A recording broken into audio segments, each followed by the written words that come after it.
Salam əziz müəllimlər, dəyərli həmkarlar. Mən kurikulum təlimçisi Samiri Eminova. Kurikuluma dair dərslərimiz davam edir. Bugünkü dərsimiz fəaliyyətin növləri olan idraki sahə, yəni idrak taksonomiyasıdır. Biz keçən dərsimizdə sizlərlə biliyin növlərindən danışmışdıq.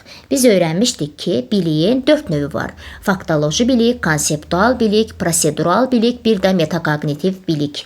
Biz orada öyrəndik ki, bilik dərk etdiyimiz, öyrəndiyimiz informasiyalardır. Fəaliyyət isə bacarıqlardır, bacardıqlarımızdır.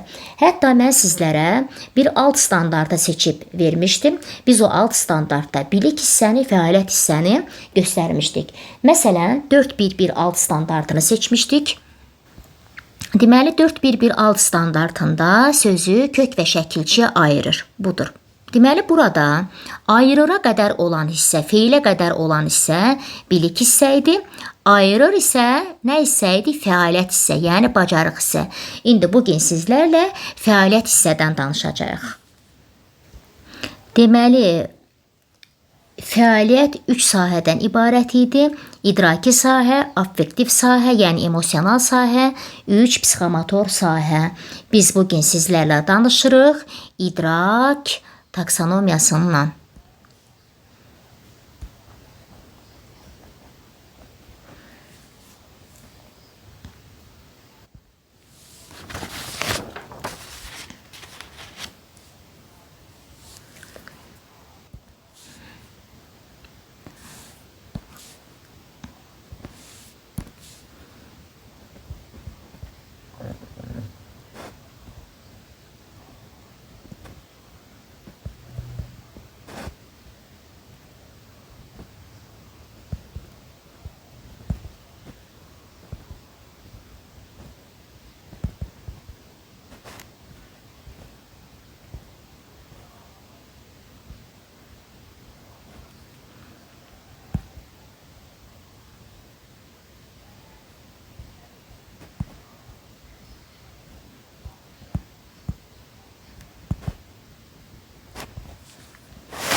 Məsələn, baxın, tapmaq.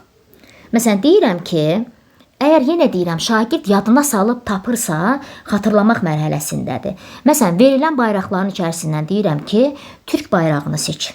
Türk bayrağını tap. Şagird nə eləyəcək? Əgər Türk bayrağını tanıyırsa şagird, oradakıların içərisindən Türk bayrağını tapıb mənə göstərəcək. Sonra adlandırmaq. Deməli, adlandırmaq. Adlandırmaq.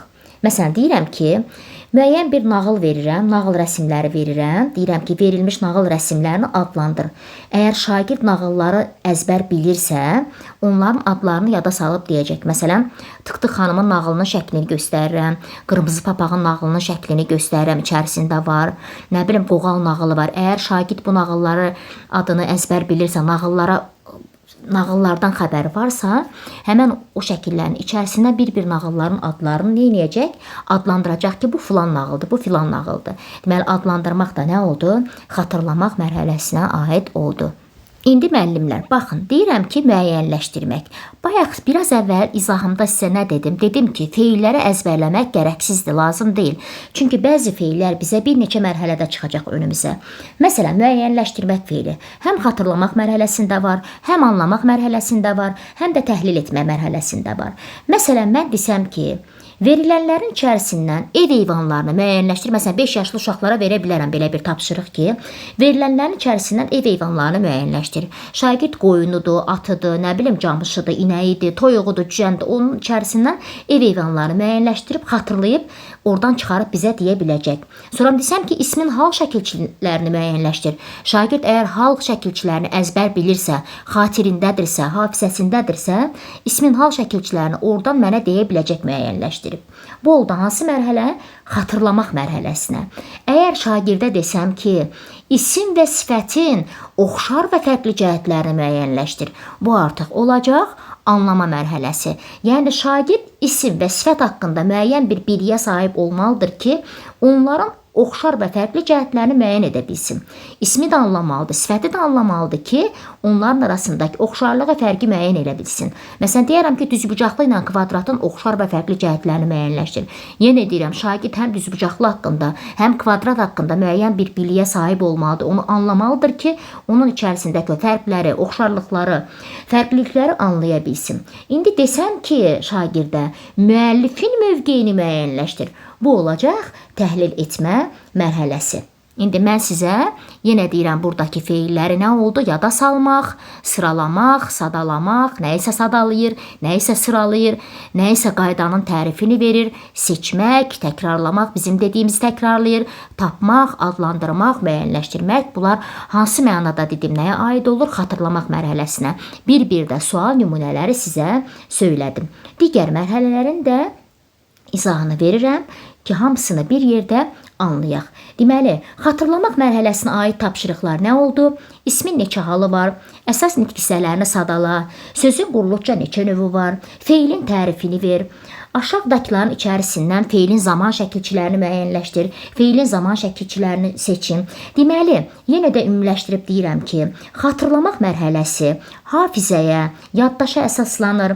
Dedik ki, əgər şagird ona keçilən, öyrədilən məlumatı heç bir dəyişiklik etmədən, öz sözləri ilə ifadə etmədən olduğu kimi deyirsə, o zaman hər hansı bir məlumatı yalnız xatırlayır. Bu da olur idraki sahənin ilk mərhələsi olan xatırlamaq mərhələsi. İndi dəyərli müəllimlər, xatırlamaq mərhələsindən sonraki mərhələ anlamaq mərhələsidir. Baxın, anlamaq mərhələsinin adında nə var? Anlamaq. Yəni biz hər gün dərs zamanı tez-tez şagirdlərimizdən soruşuruq. Dərsi anladınızmı? Dərsi başa düşdünüzmü? Əgər şagird oxuduğunu anlaya bilibsə, onu öz sözü ilə bizə deyə biləcək. Öyrəndiyi, oxuduğu, dinlədiyi mətni şagird izah edə bilirsə, deməli anlamaq mərhələsindədir.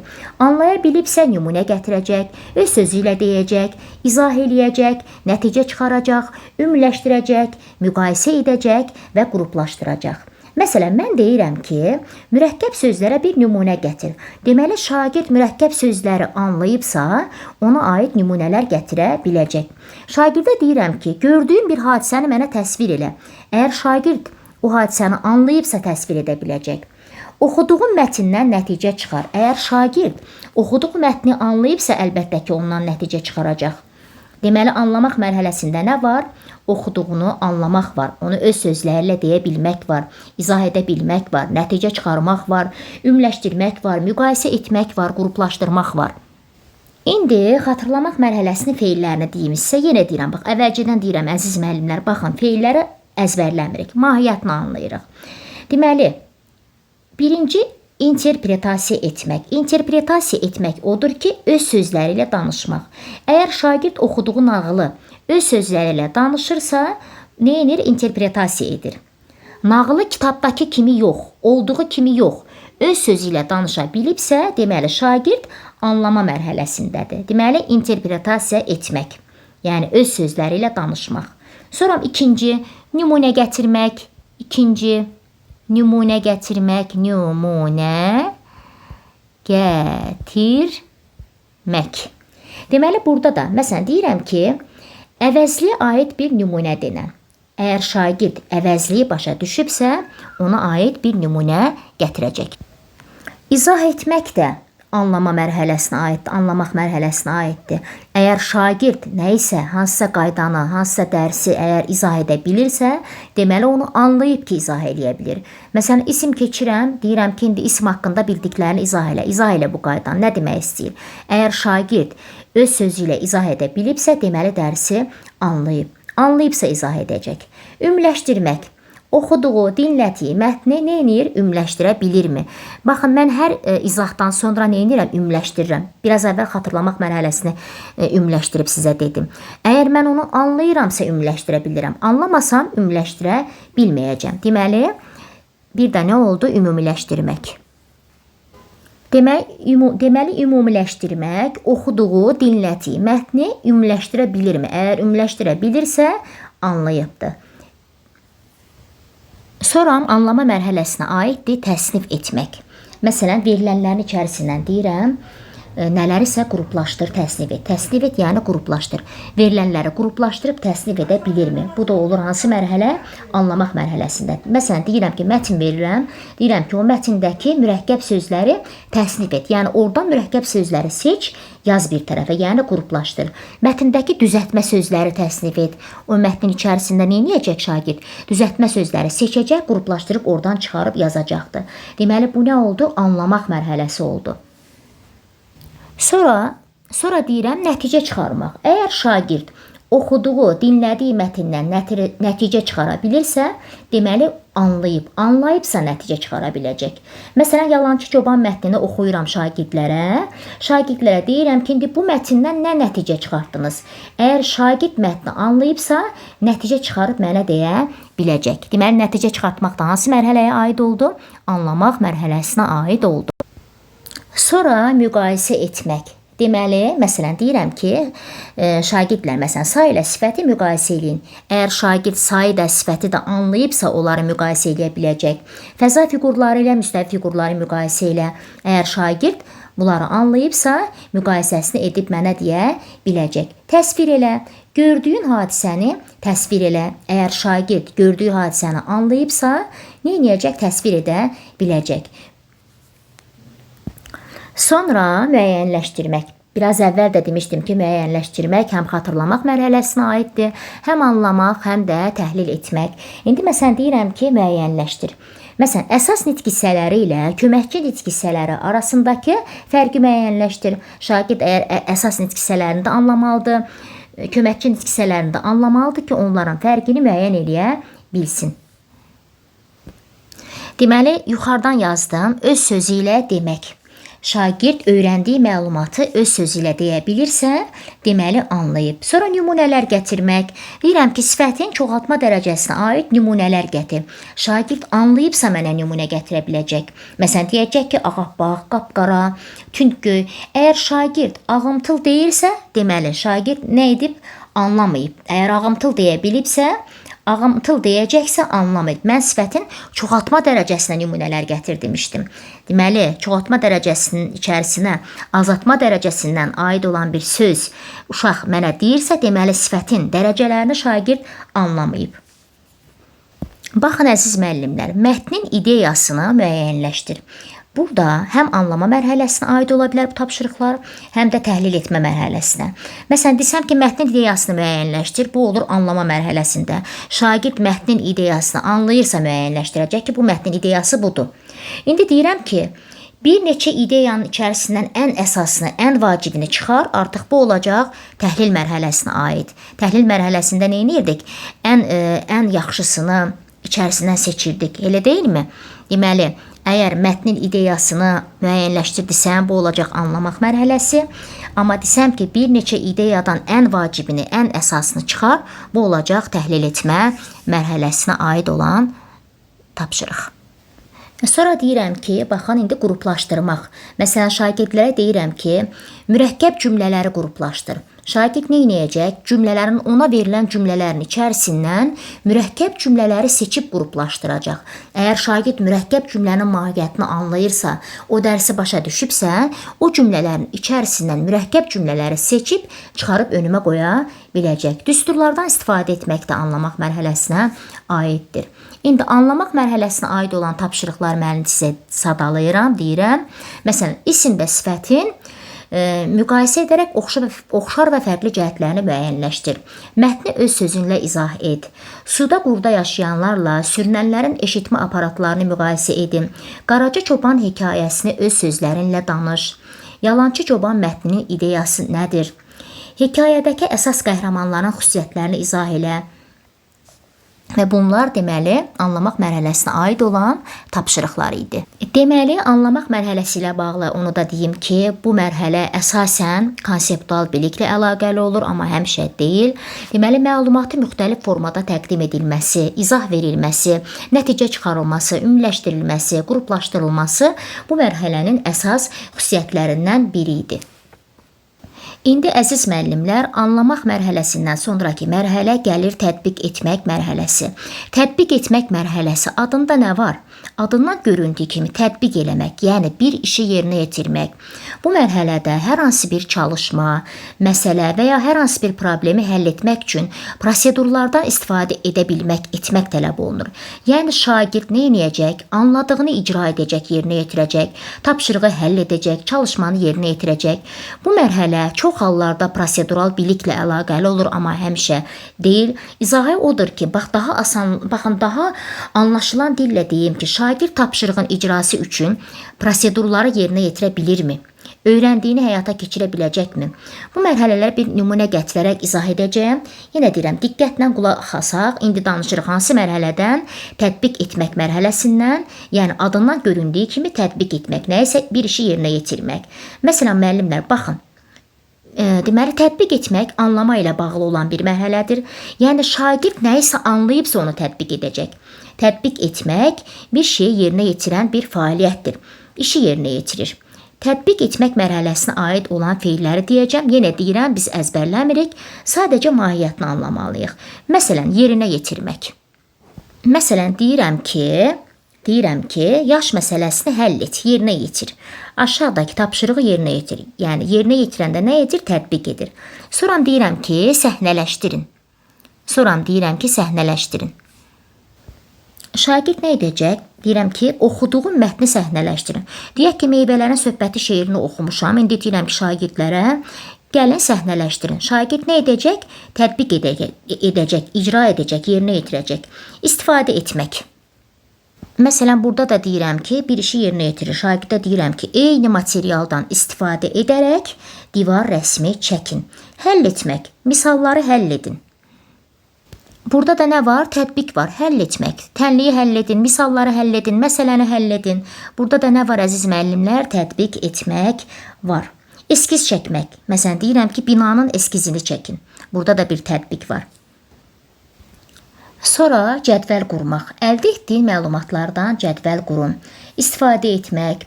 Öyrəndiyin qaydaya əsasən, öyrəndiyin qaydadan istifadə edərək çalışmaları yerinə yetir. Yenə deyirəm, eskiz çəkmək, evinizin eskizini çəkin. İstifadə etmək, öyrəndiyimiz qaydaya əsasən neynədik? Çalışmanı yerinə yetirdik. Sonra istifadə etmək, topladığımız təcrübələrdən istifadə edərək puzzle qurun. Yenə də nə etdi? Şagird öyrəndiyini həyata keçirə bilirmi? Burada nə var? İzah odur ki, şagird öyrəndiyini həyata keçirə bilirmi? Səhnələşdirə bilirmi? Misalı yerinə yetirə bilirmi? Məsələni yerinə yetirə bilirmi? Həll edə bilirmi? Eskiz çəkə bilirmi? Cədvəl qura bilirmi? Bax, bunun izahı odur. Tətbiq etmək, yəni öyrəndiyini, anladığını tətbiq edə bilirmi? Yenə deyirəm, mahiyyətini anladıqdan sonra bura düşən sualları, testləri işləmək çox asan olur. Ona görə də diqqətlə qulaq asmaq lazımdır ki, hər mərhələnin mahiyyətini anlayaq. Bir də əziz müəllimlər, mən bayaq izahda dedim ki, düsturla həll et. Deməli, düsturdan istifadə etmək həm anlamaq mərhələsindədir, həm də tətbiq etmək mərhələsindədir. Deməli, əziz müəllimlər, mən demişdim ki, düstur məsələsi həm anlamada var, həm də baxın təhlil etmədə var. Əgər mən hər hansı bir düsturu, qaydanı versəm, olur anlama mərhələsi. Məsələn, baxın, burada deyirəm ki, kvadrat çəkmişəm, kvadrat çəkmişəm, düsturunu da yazmışam ki, perimetri bərabərdir 4 vur A, yəni kvadratın perimetrini tapmaq üçün tərəflərin cəmidir, 4-ü A'ya vururuq. Deməli, şagirdə deyirəm ki, bu kvadratın bir tərəfi 5 santimetrdir, gəlindi, deməli, həll elə bu məsələni. Kvadratın perimetrini tap. Şagird nə edəcək? Əgər anlayıbsa, burada A-nın yerinə 5-i qoyacaq, yazacaq ki, P bərabərdir 4 vur 5. 20 santimetr məsələn. Deməli, bu olur hansı mərhələ? Bu olacaq anlama mərhələsi. Neynədim? Düsturu mən verdim, şagirdə kömək elədim. Qaydanı da dedim, şagird anlayıb həll elədi. Oldu. Bu hansı mərhələ oldu? Bu anlamaq mərhələsi oldu. Düsturu da mən dedim, qaydanı da izah elədim. Şagird anlayıbsa, deməli, məsələni həll etdi, yol göstərdim. Bu oldu anlamaq mərhələsi. İndi şagirdin önünə hər hansı bir məsələni qoyub desəm ki, bu məsələni həll et, heç bir köməklik etmirəm. Bu olacaq şagirdin öz işi, şagirdə kömək eləməyəcəm. Bu artıq olacaq tətbiq mərhələsi. Deməli, anlamaq mərhələsində, düstur məsələsində şagirdə nə etdim? Kömək elədim, hazır düsturu verdim, qaydanı dedim, ona kömək etdim. Amma tətbiq etmək mərhələsində məsələni şagirdə verdim, dedim həll et. Yəni, burada nə oldu? Şagirdin öz işi oldu. Yəni, yadda saxlayın, tətbiq etmək mərhələsində hər şey şagirdin öz öhdəsindədir. Yenə deyirəm, tətbiq etmək mərhələsində hər şey şagirdin öhdəsindədir. Şagird anlayıbsa tətbiq edəcək. Gördükmü? Hər mərhələ bir-birindən sıx əlaqəlidir. Yenə deyirəm, biz əvvəl nə dedik? Xatırlamaq, anlamaq, tətbiq etmək oldu aşağı təfəkkür səviyyəsinə. Deməli, tətbiq etmək prosedural biliklə əlaqəlidir, məntiqi təfəkkürlə də sıx əlaqəlidir. Deməli, bu mərhələ bir çox hallarda, baxın, həmişə deyirəm, amma bütün hallarda deyil, onu həmişə yadda saxlayın. Prosedural biliklə əlaqəlidir, məntiqi təfəkkürlə də sıx əlaqəlidir. Deməli, biz hansı mərhələdən danışdıq? Tətbiq etmək mərhələsindən danışdıq. Deməli, bu mərhələdə nə var idi? Hər hansı bir çalışmanı, məsələni, problemi həll etmək üçün prosedurlardan istifadə edə bilmək tələb olunurdu. Yəni də izahı o idi ki, şagird öyrəndiyini həyata keçirə bilirmi, icra edə bilirmi, yerinə yetirə bilirmi, nümayiş etdirə bilirmi, səhnələşdirə bilirmi, həll edə bilirmi, eskiz çəkə bilirmi, cədvəl tərtib eləyə bilirmi? Bunlar hamısı tətbiq etmək mərhələsinə aid olan feillər idi və tapşırıqları da sizə sadalamışdım. Deməli, əziz müəllimlər, indi gəldik təhlil etmək mərhələsinə. Baxın, bir də nəzərinizə çatdırım ki, təhlil etmək, dəyərləndirmək, yaratmaq yuxarı təfəkkür səviyyəsinə aiddir. Baxın, təhlil etmək mərhələsi də çox asan mərhələlərdən biridir. Burada əsas məqamlar var. Əsas məqam odur ki, verilənlərin içərisindən ən vacibini, ən uyğununu, ən lazımlısını, ən səmərəlisini önə çıxartmaq lazımdır. Yəni, şagird uyğun olan və olmayan, vacib olan, olmayan hissələri bir-birindən fərqləndirə bilməlidir. Deməli, nə etdik? Birinci nəyi çıxartdıq? Ən vacibini, ən uyğununu, ən lazımını, ən səmərəlisini önə çıxartdıq. Oldu nə? Bu birinci tapmaq üçün bizə əsas məqamı idi. Ən vacib, ən uyğun, ən lazımını, ən səmərəlisini önə çıxartmaq. İkinci əsas məqam o idi ki, müəllifin mövqeyini üzə çıxartmaq.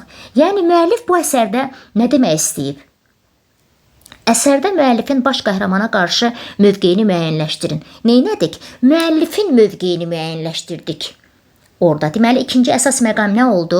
Müəllifin mövqeyini üzə çıxartmaq. Birinci o idi ki, ən vacibini, ən uyğununu, ən lazımını önə çıxartmaq, ən səmərəlisini önə çıxartmaq. İkinci əsas məqam o idi ki, müəllifin mövqeyini üzə çıxartmaq. Yəni, görək bu əsərdə müəllif bizə nə demək istəyib? Müəllif baş qəhrəmana qarşı mövqeyi nə idi? Deməli, üçüncü əsas məqam odur ki, fikrini faktlarla əsaslandır. Hər hansı bir əsaslandırma verərkən nə edirik? Ora bir fakt göstəririk, yəni təhlil edirik, orada analiz edirik, bir qərar qəbul edirik. Deməli, əziz müəllimlər, biz əvvəl bayaq da izahda dedim ki, müəyyənləşdirmək mərhələsi həm xatırlamada var, həm anlama mərhələsində var, həm də təhlil etmək mərhələsində var. Desəm ki, əsas nitq hissələrini müəyyənləşdir, bu oldu xatırlamaq mərhələsi. Yadına salıb, deyəcək ki, əsas nitqsələri bunlardır. Desəm ki, oxşar və fərqli cəhətləri müəyyənləşdir. Bu olacaqdır anlama mərhələsi. Məsələn, bayaq da dedim, isim və sifətin oxşar və fərqli cəhətlərini müəyyənləşdir. Bu olacaq anlama mərhələsi. Desəm ki, müəllifin mövqeyini müəyyənləşdir. Baxın, müəllifin mövqeyini önə çıxar, müəyyənləşdir. Bu olacaq təhlil mərhələsi. Gəlin tapşırıqlara baxaq. Məsələn, deyirəm ki, Səməd Vurğun Azərbaycan şeirində nə demək istəyirdi? Burada nəyi önə çıxarıram, nəyi deyirəm? Müəllifin mövqeyini deyirəm. Yəni, Səməd Vurğun nə demək istəyirdi? Burada belə bir qızıl qayda var ki, əgər mən bir çoxluğun içərisindən bir şeyi tapıramsa, bu olacaq təhlil mərhələsi. Yəni, ən həlledici məqamı, ən vacibini, ən səmərəlisini, ən lazımını götürürəmsə, bu olacaq təhlil mərhələsi. Deməli, bir də deyirəm, baxın, təhlil etmək mərhələsində qızıl qayda nə oldu? Bir çoxun içərisindən bir şeyi tapıramsa, seçirəmsə, ən həlledicisini göstərirəmsə, ən vacibini göstərirəmsə, bu olacaq təhlil etmək mərhələsi. Məsələn, deyirəm ki, ən həlledici məqamı göstər, ən əsas ideyanı göstər. Bu oldu nə? Bu oldu təhlil etmək mərhələsi. Sonra təhlil etmək mərhələsinə aid olan feillər var idi. Fərqləndirmək, ən vacibini fərqləndir. Ayırd etmək, ən vacibini ayırd elə. Qarşılaşdırmaq, iki müəllifin əsərini qarşılaşdırmaq. Müəllifin mövqeyini müəyyənləşdir. Yəni, yazıcı bu şeirdə nə demək istəyib? Yazıcının baş qəhrəmana qarşı mövqeyini müəyyənləşdir. Sonra sual altına qoymaq, yoxlamaq, tutuşturmaq, müəyyənləşdirmək, müəllifin mövqeyini müəyyənləşdirmək. Yenə deyirəm, yazıcı bu şeirdə nə demək istəyib, fikrini faktlarla əsaslandırmaq. Bunlar hamısı təhlil etmək mərhələsinə aiddir. Təhlil etmək mərhələsinə aid bir neçə tapşırıq deyim. Məsələn, Qarabağ müharibəsinin ən həlledici məqamı nə idi? Neynədik? Nəyi götürdük? İçərisindən ən həlledici olanı götürdük. Seçdik, bir çoxluğun içərisindən ən vacibini seçdik. Mətndəki başlıca ideyanı müəyyən elə. Yəni, ideyalar çoxdur, amma ən başlıcasını müəyyən eləyirik. Mətndəki ən vacib məqamları üzə çıxarın. Əziz müəllimlər, təhlil etmək mərhələsi daha çox konseptual biliklə əlaqəlidir. Yəni, biz burada nə axtarırıq? Bir səbəb axtarırıq. Ümləşdirib deyirik ki, təhlil etmək mərhələsində nə isə nə edirik? Önə çıxarırıq. Deməli, təhlil etmək mərhələsi yuxarı təfəkkür səviyyəsinə aiddir. Burada 3 əsas məqamı seçdik. Nə etdik? Ən vacibini, ən uyğununu, ən lazımını önə çıxardıq. Sonra müəllifin mövqeyini önə çıxardıq, üzə çıxardıq. Üçüncüdə fikrimizi faktlarla əsaslandırdıq. Baxın, öz sözümlə əsaslandırsam, bu olur dəyərləndirmək mərhələsi. Amma fikrimi oradakı fakta əsasən əsaslandırsam, bu olacaqdır təhlil etmə mərhələsi. Deməli, əziz müəllimlər, əsaslandırmaq həm təhlil etmək mərhələsində var, həm də dəyərləndirmək mərhələsində var. Əgər fikrimi faktlarla əsaslandırıramsa, bu təhlil etmək mərhələsi. Əgər öz mövqeyimlə, yəni öz sözümlə əsaslandırıramsa, bu olacaq dəyərləndirmə mərhələsi. Öz münasibətimi bildirirəmsə, bu olacaq dəyərləndirmək mərhələsi. İndi əziz müəllimlər, danışırıq 5-ci mərhələ olan dəyərləndirmək mərhələsindən. Deməli, dəyərləndirmək bizim öz fikrimizdir. Taksonomiyanın 5-ci mərhələsidir. Biz dedik ki, bu mərhələlər hər biri bir-birlə sıx əlaqəlidir. Yəni, təhlil edirəmsə artıq dəyərləndirə bilirəm. Təhlil edə bilməyən şagird dəyərləndirə də bilməz. Dəyərləndirmək mərhələsinə fikir bildirərkən burada deyilir ki, hazır meyarlara əsaslanır. Meyarlar müəyyənləşdirilir. Fikri əsaslandırmaq üçün argumentlər gətirir, mövqeyini bildirir. Yəni, burada şagird deyir, əldə olunan məhsul, ideya, nəticənin uyğunluğunu, məntiqliyini, əsaslılığını yoxlaya bilirmi? Meyarlara əsasən prosesi mühakimə edə bilirmi? Müəyyən mövqeyi yaxud hər hansı bir qərarı əsaslı şəkildə dəyərləndirə bilirmi?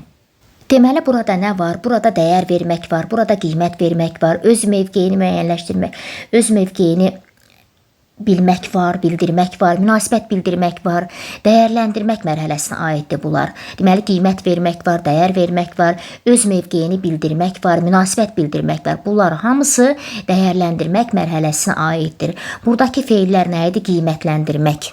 Məsələn, baxın, qiymətləndirmək. Demokratik davranışların cəmiyyət həyatına təsirini qiymətləndirmək.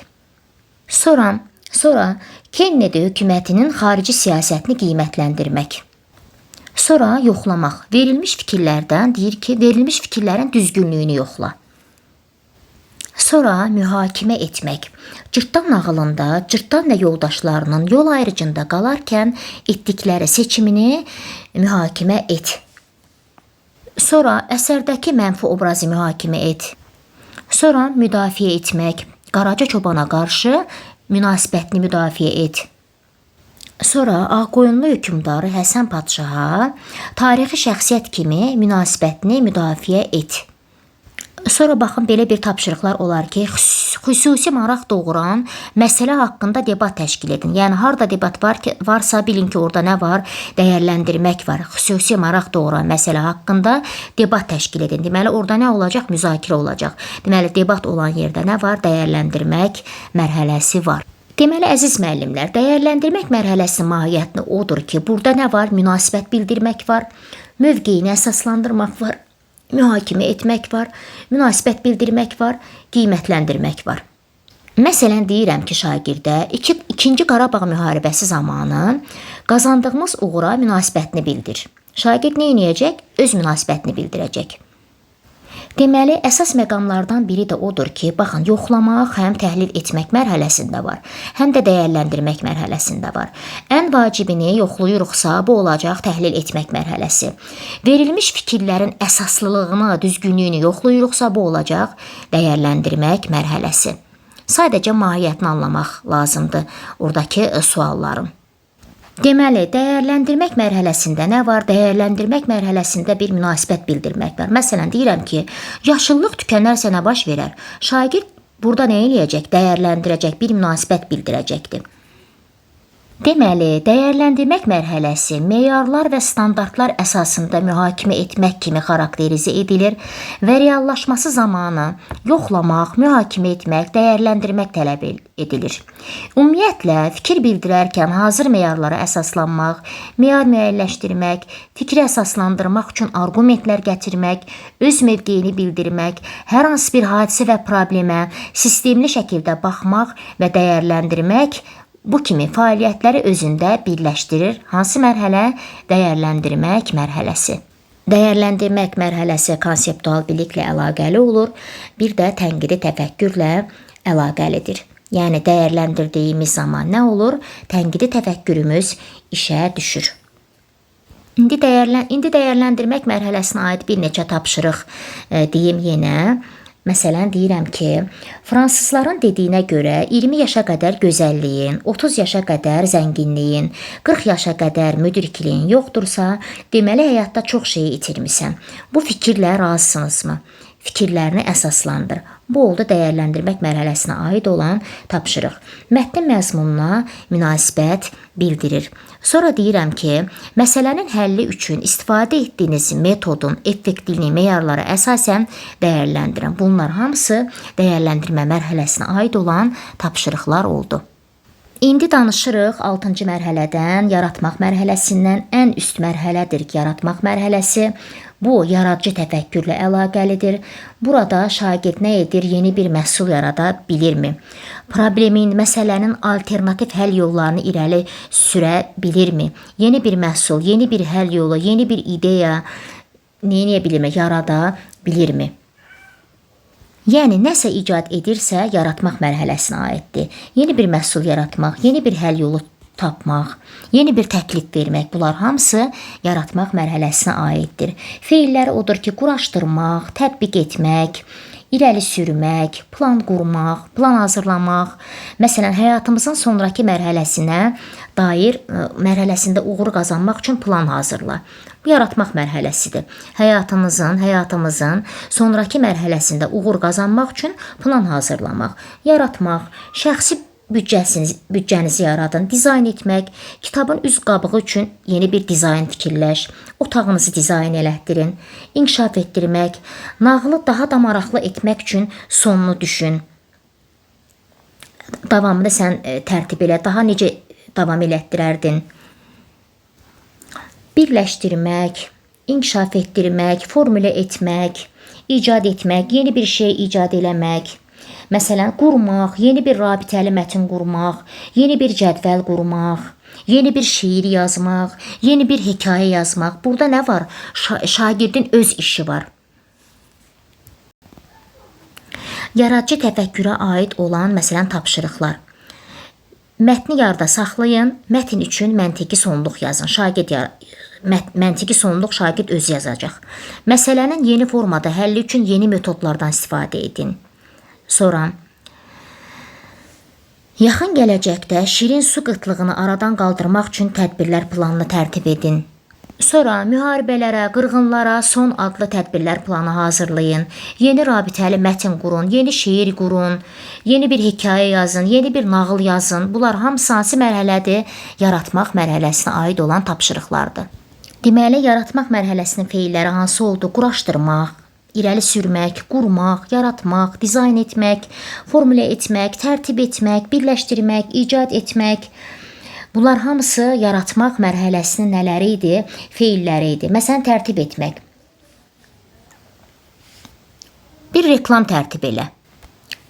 Plan hazırla. Həyatımızın sonraki mərhələsinə dair uğur qazanmaq üçün bir plan hazırla. Şagird nə edəcək? Yeni bir şey hazırlayacaq. Şagirdin öz fikri olacaq. Dizayn elə, otağını dizayn elə, sinfi dizayn elə, kitabın üz qabığını, dəftərin üz qabığını dizayn fikirləş. Sonra yarat, şəxsi büdcəni yarat. Nə edəcək? Şagird özünün fikri olacaq, özünün məhsulu olacaq. Qeyri-standart bir mövqe qoya biləcək, yeni bir məhsul yarada biləcək.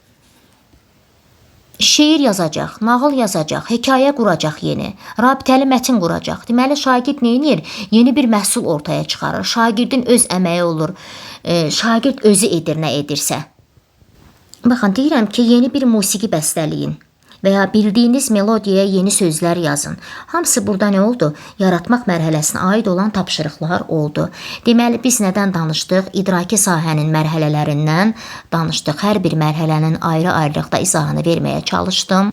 Dedik ki, idraki sahə 6 mərhələdən ibarətdir. Xatırlamaq, anlamaq, tətbiq etmək, təhlil etmək, dəyərləndirmək, yaratmaq. Dedik ki, ən aşağı mərtəbə xatırlamaq mərhələsi, ən yuxarı mərtəbə isə yaratmaq mərhələsi idi. Bu mərhələlər hər biri bir-birlə sıx əlaqəli idi. Xatırlamasaq anlamazdıq, anlamazsaq tətbiq edə bilmərik. Tətbiq edə bilmək üçün təhlil lazım, təhlil üçün dəyərləndirmək, dəyərləndirdikdən sonra da yarada bilərik. Yəni, bunlar bir-biri ilə sıx əlaqəlidir. Yenə deyirəm, çalışdım izahını verim. İdraki sahənin izahını verdim. Bir sonraki dərsdə affektiv sahənin izahını verəcəm. Sonra da Allah izin verirsə, psixomotor sahənin izahını verəcəm. Bir sonraki dərslərdə görüşmək ümidi ilə. Sağ olun, sağlıqla qalın, dəyərli müəllimlər.